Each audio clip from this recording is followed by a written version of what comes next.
J'utilise l'iPhone 15 Pro depuis à peu près un mois, maintenant un tout petit peu plus, et si effectivement ce n'est pas une révolution, ça n'en reste pas moins un excellent iPhone. Salut tout le monde, c'est Franck, et après vous avoir donné mes premières impressions sur l'iPhone 15 Pro au déballage, vraiment les impressions à chaud, j'ai attendu un mois, histoire de vraiment bien utiliser cet iPhone 15 Pro pour pouvoir vous donner mon retour, mon avis. Et comme je l'ai dit dans l'intro, effectivement, non, cet iPhone 15 Pro n'est pas une révolution, mais Apple a pris une formule qui marchait extrêmement bien avec des iPhone 13 Pro et 14 Pro qui étaient sur la lancée, et avec ce 15 Pro a peaufiné sa formule, a apporté des petites touches exactement là où il fallait, et ça donne un excellent cru d'iPhone pour 2023. Le design est très similaire aux 2 années précédentes, mais tellement plus agréable une fois qu'on l'a en main. Sur le papier, pas de grande différence, mais vraiment en termes de feeling, en termes de sensation. Quand on tient cet iPhone, on sent tout ce qu'Apple a travaillé, c'est-à-dire la légèreté. Oui, 19 ou 20 grammes dit comme ça représente pas grand chose, mais je vous assure que l'iPhone 15 Pro est vraiment plus léger, et surtout les bordures arrondies comparées aux 13 et 14 Pro apportent un confort supplémentaire, et ce combo d'un petit peu plus de légèreté et de bordures plus arrondies font qu'on a un iPhone beaucoup plus agréable à tenir en main. C'est beaucoup plus confortable quand on le garde longtemps, qu'on scrolle, qu'on va passer un petit peu de temps sur son téléphone. Donc quand je vous dis qu'Apple peaufine, ça se voit surtout sur le design, parce que c'est la même formule, mais juste avec des petites implémentations, des tout petits changements qui font qu'on passe d'un téléphone qui était déjà très bon à un iPhone qui est excellent, que ce soit en termes de design ou en termes de confort. Donc ça, c'est vraiment la première chose que j'ai notée à l'utilisation. Pour ceux qui ne le savent pas, j'utilise 80-90% du temps mon téléphone sans coque, donc on sent encore plus la différence. Un commentaire qui est beaucoup revenu dans la vidéo sur les premières impressions, c'est que cet iPhone 15 Pro est réputé plus fragile. Il y a pas mal de vidéos qui sont sorties comme tous les ans au moment du lancement de l'iPhone pour montrer les tests de résistance un petit peu, voir à quel point il était plus fragile ou résistant que les années d'avant. Il est certes un petit peu plus fragile, on va pas se mentir là-dessus, mais j'espère que vous prenez un minimum soin de votre iPhone quand même, et que vous ne le traiterez jamais de la façon dont il est traité dans ces vidéos. Donc depuis un mois, pour moi, cet iPhone est parfait, voilà. Même sur les bordures où il y a le titane, il n'y a pas de traces. Les traces de doigts se voient beaucoup moins quand même que sur les rails en acier inoxydable des années d'avant. Donc la peinture n'est pas partie. J'ai pris un iPhone bleu, donc une couleur foncée. C'est là où les gens avaient le plus de doutes sur la tenue. Pour le moment, au bout d'un mois, tout se passe très bien. Vous allez me dire heureusement. Voilà, rien à signaler là-dessus. Il est toujours très beau cet iPhone en bleu titane. Et pour aborder tout de suite aussi la deuxième controverse qu'il y a eu au lancement de l'iPhone 15 Pro et 15 Pro Max notamment, c'était la surchauffe. Les tout premiers jours, il y a vraiment une ou deux fois peut-être où mon iPhone a un peu chauffé quand j'utilisais l'application caméra notamment assez longtemps pour filmer et prendre des photos, notamment pour la vidéo, justement pour la tourner. Mais depuis, Apple a apporté un correctif. Je suis parti entre-temps pendant un peu plus de 2 semaines dans les Antilles où il fait 30 degrés ou plus absolument tous les jours, et je n'ai eu absolument aucun problème de surchauffe. Je ne l'ai pas utilisé une seule fois en me disant tiens, ça me brûle un peu les doigts ou il chauffe un petit peu. Absolument jamais, donc vous n'avez plus rien à craindre de ça. Donc sur les 2 points qui étaient un petit peu à craindre au lancement, au bout d'un mois, rassurez-vous, on n'en parle plus rien de tout ça n'existe, tous les correctifs ont été apportés, il n'y a pas de problème, et cet iPhone 15 Pro tourne comme une horloge au niveau des performances. Passer d'une application à l'autre se fait en un claquement de doigts, l'écran est toujours aussi beau, le pic à 2000 nits quand on est en extérieur est très agréable. Je n'ai pas eu une seule fois où je ne voyais rien sur mon iPhone, comme je vous l'ai dit, j'étais dans un endroit très ensoleillé où il faisait très beau. Voilà, absolument aucun problème à voir mon iPhone, à pouvoir en profiter dans absolument n'importe quelle condition. Je ne joue que très peu sur mon iPhone, donc c'est pas quelque chose dont je peux vous parler énormément. J'ai testé notamment pour la première vidéo des premières impressions, et c'est beau, c'est très beau, c'est très fluide. On a de toute façon toujours un écran 120 Hz qui réagit au doigt et à l'œil. Donc si vous êtes un gros gamer, apparemment l'iPhone 15 Pro, on le sait toujours pas vraiment puisque les gros jeux AAA ne sont pas sortis, mais de ce qu'on voit pour l'instant, oui, l'iPhone 15 Pro s'annonce vraiment comme une très bonne option si vous êtes gamer mobile. 2 des plus grosses nouveautés de cet iPhone 15 Pro étaient le bouton action et l'arrivée enfin de l'USB-C sur l'iPhone. Le bouton action, je l'avais mis dans un premier temps, je l'avais réglé avec un raccourci pour allumer les lumières de mon salon.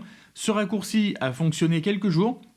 Et après, je sais pas pourquoi il voulait plus du tout s'enclencher, je sais pas si c'est un problème du raccourci, un problème de communication avec mon pont, puisque c'est des lumières Philips Hue, des lumières connectées. Donc je l'ai changé par ouvrir l'application Note, qui est une application, mine de rien, que j'utilise assez souvent pour noter des idées de vidéos ou pour noter des choses rapidement comme ça à la volée. Par exemple, quand je teste un produit comme l'iPhone, j'ai des vidéos à regarder sur YouTube dans une petite playlist pour avoir des raccourcis qui peuvent être utiles avec le bouton Action. Donc j'ai pas encore exploré à fond, mais les possibilités sont tellement infinies que c'est juste un bouton clairement bienvenu, peu importe ce que vous en faites. Au pire des cas, ça ne changera pas vos habitudes puisque vous pouvez toujours passer du mode silence au mode sonnerie. Mais si vous voulez vraiment en faire quelque chose d'utile et personnalisé, vous pourrez faire tout ce que vous voulez. Il n'y a absolument rien à lui reprocher, c'est une très bonne nouveauté. Dites-moi d'ailleurs dans les commentaires comment vous utilisez ce bouton Action, si vous avez mis des raccourcis, lesquels ça peut me donner des idées. Et donc comme je le disais, la deuxième nouveauté est l'USB-C. Et comme je le pensais, l'USB-C n'a absolument rien changé sur l'iPhone. Oui, on utilise un autre câble pour le charger, mais à part ça, honnêtement, oui, c'est pratique parce que si vous avez un iPad ou un MacBook ou que vous chargez n'importe quel autre appareil avec un câble USB-C, vous n'êtes pas obligé d'aller en chercher un autre. Mais de toute façon, on avait toujours un chargeur Lightning et un chargeur USB-C l'un à côté de l'autre si on avait besoin des deux. Donc voilà, on utilise juste un câble différent, je pense encore une fois que pour 90-95% des gens, l'arrivée de l'USB-C sur l'iPhone ne changera absolument rien, mais il y a quand même une ou deux applications, une ou deux situations où l'USB-C est extrêmement bienvenu. La première, c'est de pouvoir brancher un disque dur, une clé USB, n'importe quoi, et pouvoir accéder aux fichiers qu'on a dessus directement sur l'iPhone. Je pense que c'est pas quelque chose qu'on fait souvent, mais si vous êtes un peu créateur comme moi, si vous avez des photos, des vidéos que vous stockez sur des disques durs, vous pouvez brancher votre disque dur et regarder les photos ou accéder à vos fichiers directement sur votre iPhone. Mais je pense que si vous avez ça, vous avez certainement un iPad ou un ordinateur portable à portée de main pour pouvoir faire ça sur un écran plus grand, plus facilement, de façon beaucoup plus lisible. Donc oui, c'est cool. Ça servira pas tout le temps, mais c'est sympa. Mais surtout, brancher un disque dur en USB-C sur l'iPhone permet de déverrouiller le mode ProRes en vidéo. Ça, on va en reparler dans un instant, puisque évidemment, on va s'attarder sur les performances des photos et des vidéos de l'iPhone 15 Pro. Ça permet de déverrouiller ce mode ProRes et en log sur n'importe quel iPhone Pro, puisqu'avant c'était réservé aux iPhones qui n'étaient pas 128 Go. J'ai un 128 Go, mais je peux désormais accéder à ça en branchant un disque dur grâce à l'USB-C, mais encore une fois, ça va concerner une très petite portion des gens qui ont un iPhone 15 Pro. Et donc, puisqu'on vient d'aborder le sujet, oui, on va parler des caméras de l'iPhone 15 Pro, et là encore, Apple a juste peaufiné un petit peu ce qu'on pouvait faire avant, puisqu'on a désormais, comme sur l'iPhone 14 Pro, un appareil photo 48 mégapixels pour le capteur principal, mais on fait des photos non plus 12 mais 24 mégapixels. Si on veut utiliser le 48, il faudra utiliser le mode ProRAW pour prendre ces photos en format RAW. Il n'y a pas grand chose à dire sur les photos de l'iPhone 15 Pro, elles sont extrêmement belles. De temps en temps, très rarement, le HDR va forcer un tout petit peu trop, ça va être un petit peu trop HDR. Ce qui m'a quand même le plus surpris en termes de photos, c'est la qualité des fichiers RAW qu'on peut avoir avec l'iPhone en retouche sur Lightroom et tout ce qu'on peut faire dessus, la flexibilité du fichier et les retouches qu'on peut faire sont vraiment très bonnes. Les fichiers RAW sur l'iPhone 15 Pro sont vraiment très bons et la qualité globale des photos est quand même assez bluffante, peu importe les situations. Alors oui, on n'a pas un zoom 10 fois, effectivement, comme on peut avoir chez Samsung par exemple. Je zoome très peu avec mon iPhone, mais j'avoue que la possibilité d'avoir toutes ces focales qu'a l'iPhone 15 Pro, donc le 24, le 28 et le 35 mm, le zoom 2 fois est aussi très bon, et le zoom 3 fois, surtout quand on utilise justement le format RAW, peut donner aussi de très bonnes images, et je me suis surpris à l'utiliser un petit peu plus souvent que ce que je pensais. Mais là où j'ai été encore plus bluffé, c'est la qualité vidéo. Alors peut-être pas par rapport à un iPhone 14 Pro, mais je viens d'un iPhone 13 Pro, et je trouve que la différence est quand même assez énorme entre les deux. En utilisant le format normal de base, on va dire, si vous ouvrez votre application caméra et que vous faites une vidéo, ça va déjà être extrêmement joli. Et comme je vous l'ai dit tout à l'heure, on peut aussi brancher un disque dur externe à son iPhone pour profiter du mode ProRes Log sur son iPhone 15 Pro. Ce que j'avais juste oublié avant de le faire, c'est que c'est un format de fichier qui demande beaucoup de place, qui enregistre énormément de données et qu'il faut faire passer ces données entre l'iPhone et le disque dur, et que pour ça, le mieux, c'est d'avoir un câble Thunderbolt, n'est-ce pas? Ce que je n'avais pas, donc c'est pour ça que Mes vidéos en ProRes sont sur les quelques toutes premières secondes normales, tout se passe bien et après on voit que ça a beaucoup de mal, ça lag énormément, mais sur les premières secondes on peut voir quand même la différence côte à côte entre un clip en ProRes Log color gradé et un clip normal. La différence est absolument incroyable et je pense que je vais quand même acheter un câble Thunderbolt pour exploiter un petit peu plus ce mode ProRes. Dans certains cas, ça peut plus que largement dépanner si on n'a pas sa caméra avec soi. Donc vraiment, la partie photo, vidéo, je suis absolument ravi et très content d'avoir upgradé sur un iPhone 15 Pro. Petit passage des photos 12 à 24 mégapixels. Encore une fois, ça fait partie du thème de la vidéo. Apple a peaufiné pour apporter ce qui faisait déjà très bien et le faire passer un tout petit cran au-dessus. Là où j'aurais un tout petit truc à redire par contre, et je pense que c'est quelque chose qui vous intéresse fortement aussi, c'est l'autonomie qui n'est pas mauvaise, mais qui n'est pas géniale non plus. Je vous avoue qu'avec le petit problème de surchauffe qui en plus faisait disparaître la batterie un petit peu plus vite, sur les premiers jours, la première semaine, on va dire, j'étais un tout petit peu inquiet de l'autonomie.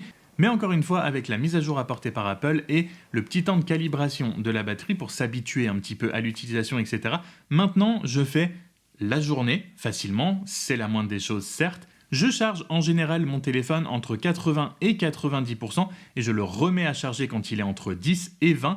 Et avec ces pourcentages-là de charge, dans une journée, on va dire, normale pour moi, c'est-à-dire avec une utilisation entre 4 et 5 heures d'écran, je vais commencer à l'utiliser le matin vers 9h et je vais le brancher le soir un petit peu vers 21h avant d'aller dormir, 20h, 21h avant d'aller dormir, suivant l'utilisation évidemment. Si vous passez 3 heures par jour sur TikTok, 2 heures sur Instagram et que vous écoutez la musique en plus, vous le brancherez peut-être un petit peu plus tôt.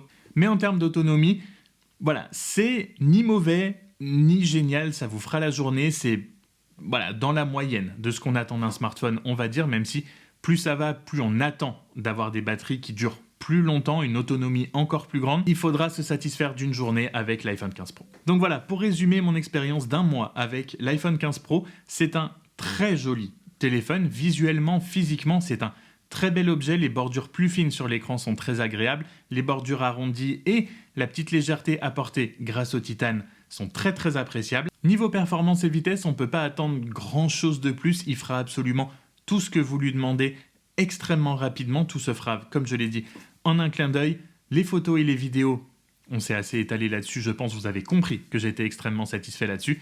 Le petit point négatif de cette QV 2023 d'iPhone sera l'autonomie. Il faudra passer sur un iPhone 15 Plus ou sur un iPhone 15 Pro Max si vous voulez vraiment le maximum d'autonomie que vous pouvez avoir. Voilà, ce sera tout pour moi pour aujourd'hui. J'espère que cette vidéo vous aura plu. Si c'est le cas, comme d'habitude, n'hésitez pas à vous abonner avant de partir.